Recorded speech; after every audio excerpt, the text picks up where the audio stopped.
Senator Cotton calls for federal investigations into China-made medical devices. Senator Tom Cotton is seeking federal investigations into internet-connected medical devices manufactured in China, warning that compromised equipment could expose Americans to cybersecurity threats from malign foreign actors. Cotton, chairman of the Senate Select Committee on Intelligence, sent a letter dated May 26 to Kyle Diamantis, acting commissioner of the U.S. Food and Drug Administration, and Nick Anderson, acting director of the Cybersecurity and Infrastructure Security Agency. American patients' exposure to compromised Chinese-made medical devices poses a risk to both national security and public health, Cotton wrote. Foreign actors that extract data from these compromised devices can lead to widespread identity theft, insurance fraud, extortion, and more sophisticated scams against American patients, according to Cotton.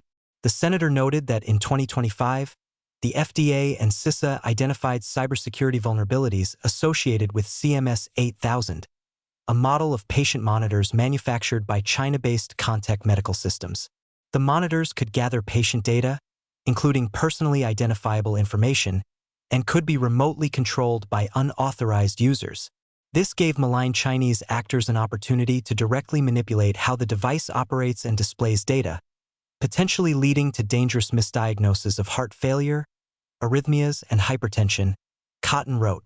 The FDA issued a Class II recall of the CMS 8000 monitors in May 2025. Since March 2023, the FDA has required new medical devices seeking clearance to meet stricter cybersecurity standards, but older devices approved before the rules took effect are not subject to the same level of cybersecurity scrutiny. As a result, Cotton said that more must be done to protect Americans from compromised medical devices.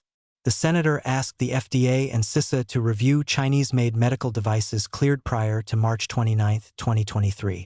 Protecting Americans' privacy and ensuring their health data isn't accessible to cybercriminals in adversarial nations is of utmost importance, Cotton stated.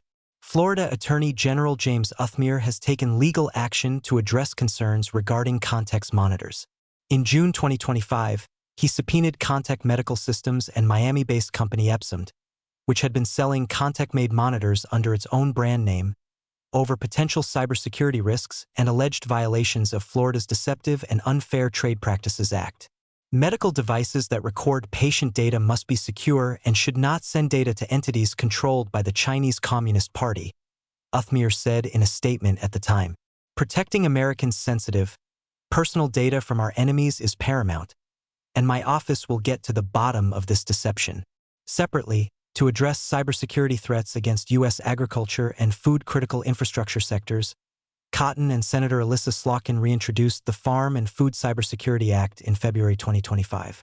If enacted, the legislation would require Secretaries of Agriculture, Homeland Security, and Health and Human Services, as well as the Director of National Intelligence, to hold annual crisis simulations to prepare for food-related cyber emergencies. The Secretary of Agriculture would also be required to conduct risk assessments every 2 years to determine any vulnerabilities in the agricultural and food sectors and submit the findings to Congress.